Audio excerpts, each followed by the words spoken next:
If you are scared of snakes and you're gardening and you're in your backyard and you see them, or this is the reason why you do not like to garden and you haven't started your garden yet, I'm about to give you the video that's going to relieve you of that fear. It's going to give you all the information that I have learned over a decade of growing food in West Central Florida. And this video alone, I promise you, is going to equip you with all the knowledge and tools you will need to be able to coexist with snakes. And before I go any further, I am not going to show any videos or pictures of snakes. So for anyone who has any type of phobia or fear, you're not going to see that on this video. I'm strictly going to give you the best information that I have learned personally and that I apply myself, the good, the bad, and everything in between. So stay tuned and let's get into this video. Hey family, Jermaine here with GrowFit Florida, and today we are talking about something that I get asked constantly, and that is snakes in the backyard. I never liked snakes, never have, but here's what I have learned with more than 20 years of gardening experience and 10 years coming in West Central Florida.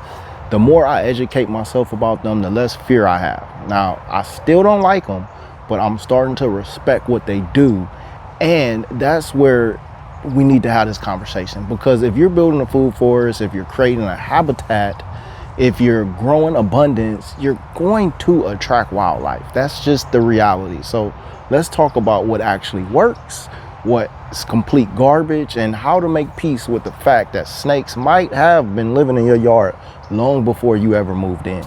The snake spray scam. So let me save you some money right now. All those snake repellents and sprays and granulars and products you see at the hardware store, they don't work, period. I've tried them, you've tried them, other gardeners tried them, and here's the thing that will really just blow your mind. You might spray that stuff down and not see a snake for 3 weeks and think like, oh, it worked. No, that's not what happens. What snakes do, they hide. That's their whole thing. That's how they can live for 15, 20 years in the same territory. You might think you only see them a handful of times. Just because you don't see them, that does not mean that they left. It means they're doing exactly what they evolved to do, and that's stay hidden. And the mothballs that we put down, please don't put mothballs down in your yard. They don't work. I've tried them too. I'm ashamed to admit, I've tried them too. They're actually poison. They're toxic. They're poison for your soil. They're potentially harming your kids and your pets and other beneficial insects that you want in your garden. And all that for something that does not work. We're putting these toxic things down and they don't even work on snakes. The snake repellent industry is banking on fear. Don't fall for it.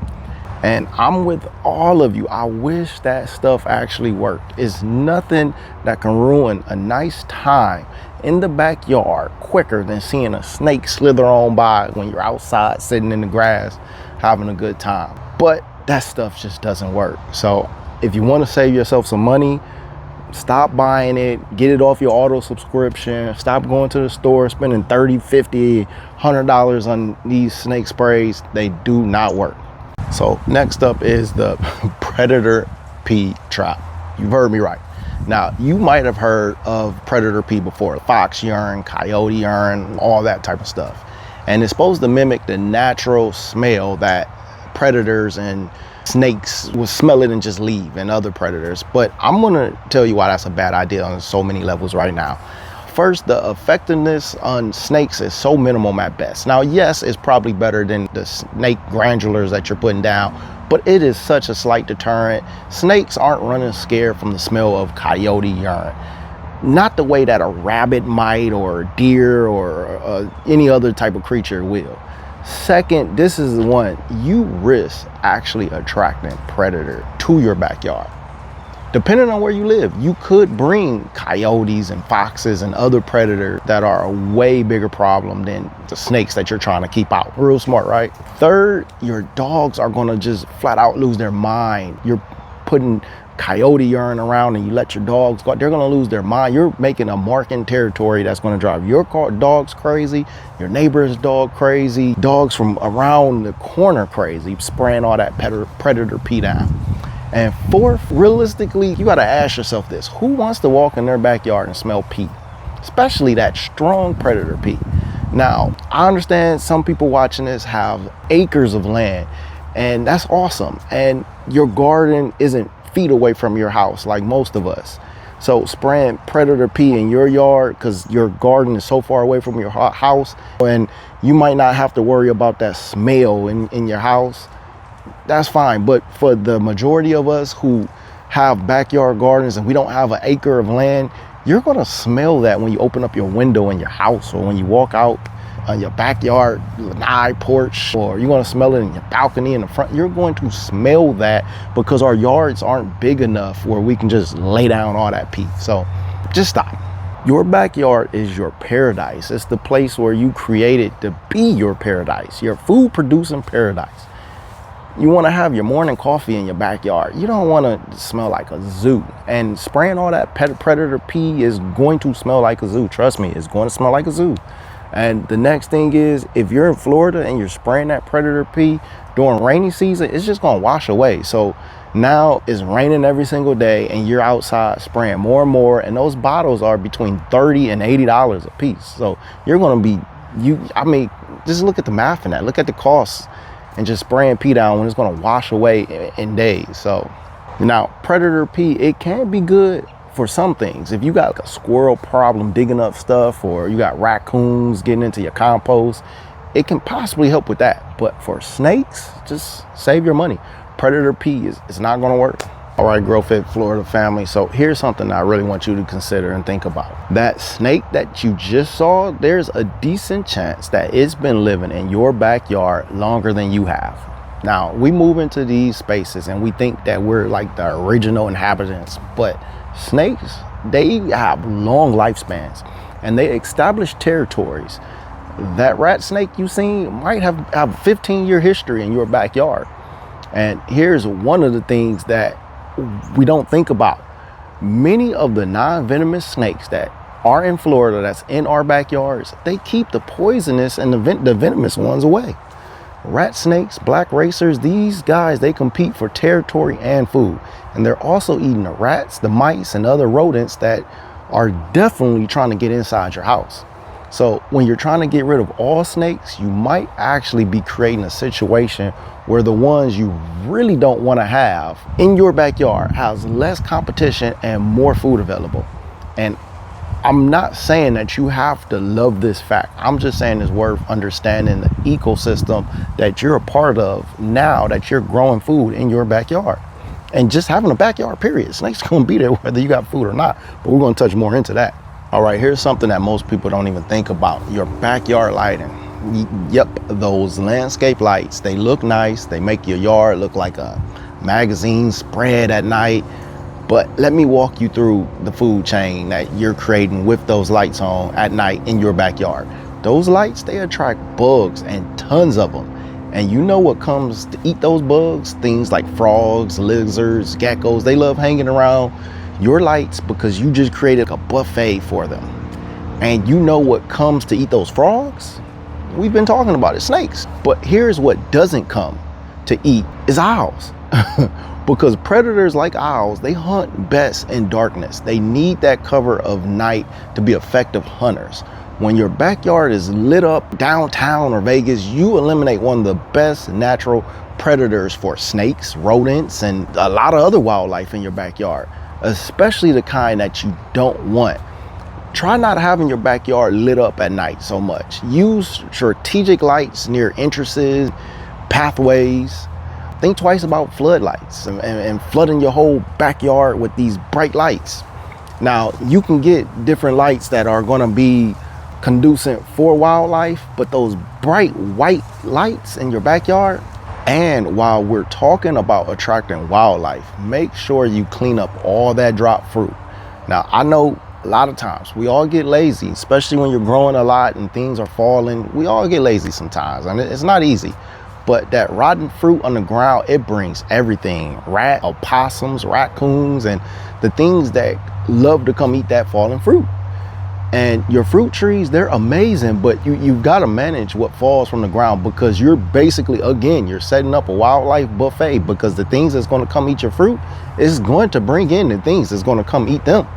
So just make sure that if you take anything from this little part right here, Don't light up your backyard so bright at night. You're bringing things that you don't want. You're bringing insects, which is going to bring things to eat the insects, which is going to bring more snakes, and it's going to not bring the owls, who your owls are your best friends when you have a food forest. Owls are your best friends. And second, just clean up all the fallen food from the floor, because that's just the simplest and easiest way to keep a lot of the things that you don't want from your backyard in your backyard. It's just cleaning up your drop food. So I know you're like, yo, Jermaine, what actually works? So if the sprays don't work, the mothballs are poison, predator pee is a waste of time and money, and the backyard lights is working against you, what actually works? So let me share with you what I have learned that has worked in my own backyard. First, you have to truly understand snakes' behavior. Now, snakes are all about staying hidden. If you see a snake, it's likely they made a mistake. They don't want you to see them any more than you want to see them.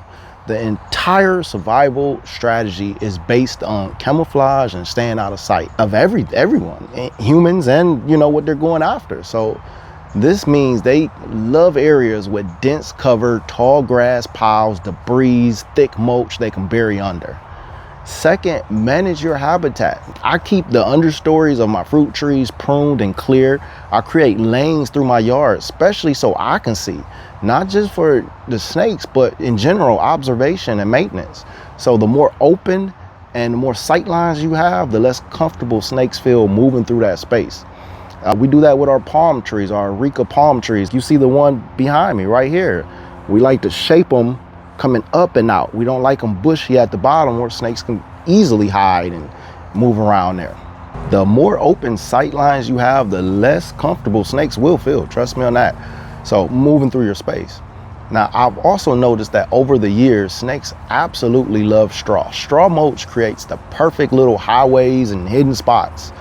But I have seen them avoid pine bark and rocks.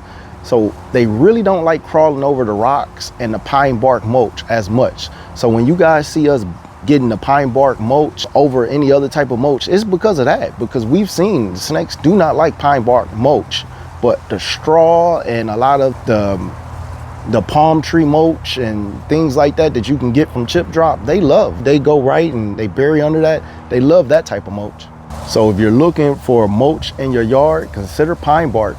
Snakes don't like it as much. Third, bring in the predators. One of the most effective things you can do is install owl boxes in your yard. Owls are incredible hunters. They take out small snakes, rats, mice, and all things that you do not want around. You're basically recruiting a natural pest control that works 24/7 and doesn't cost you anything except the initial setup of the owl box. They need darkness to be effective hunters. So again, that light strategy you have, lighting up your backyard, you're taking owls out the picture. Don't do that.